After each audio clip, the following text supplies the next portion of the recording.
So you probably think this video is about the death of indie rock. But no, it's about the death of the indie culture. Between roughly 2010 and 2021, a specific indie rock scene existed online, centered around lo-fi guitar-based artists like Demarco, Current Joys, Surf Curse, The Drums, and similar bands. Today, that scene is effectively gone. This video looks at what actually led to its collapse, musically, culturally, and visually. First, we are going to look into what this era of indie rock actually was.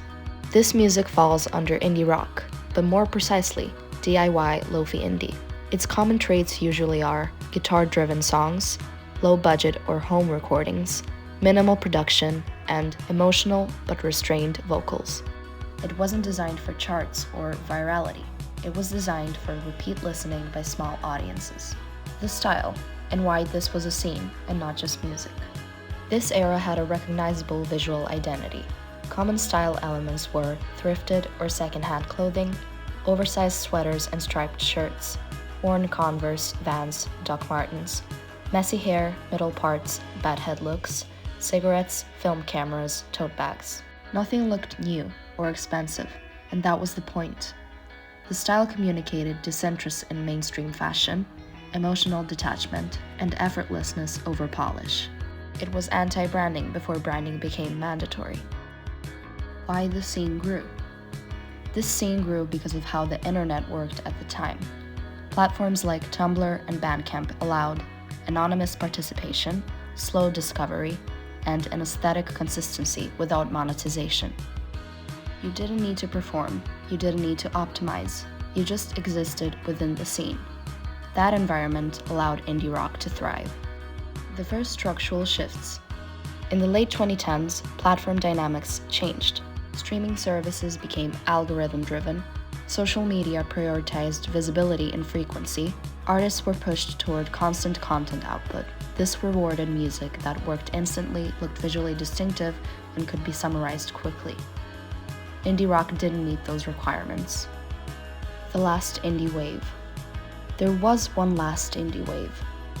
Around 2020 to 2021, during lockdowns, indie rock briefly resurfaced online, especially among younger listeners. Songs like New Flesh by Current Joys and Swing Lin by Harmless became widely shared again.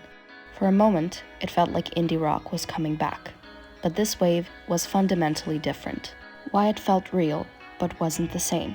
The music didn't spread because of new scenes, venues, or bands. It spread because people were stuck at home, online all day, and looking for something comforting and familiar. The style followed quickly.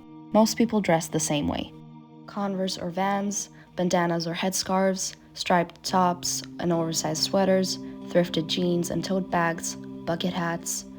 It became a recognizable uniform. This wasn't organic scene building, it was trend adoption. Why this was the end? That wave didn't fail. It just wasn't built to last.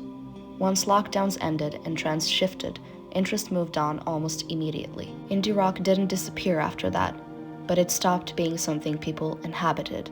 The last wave proved something important.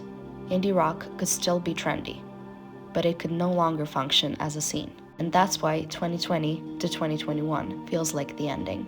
Conclusion. Indie culture didn't disappear overnight. It just slowly stopped being a place people stayed. For a while, it was enough to be bored, online, and a little sad. And somehow, that turned into music, style, and community. That version of the internet doesn't exist anymore, and neither does that version of indie. I guess this video is just me acknowledging that. But maybe that feeling doesn't disappear. It just waits for a new place to exist again.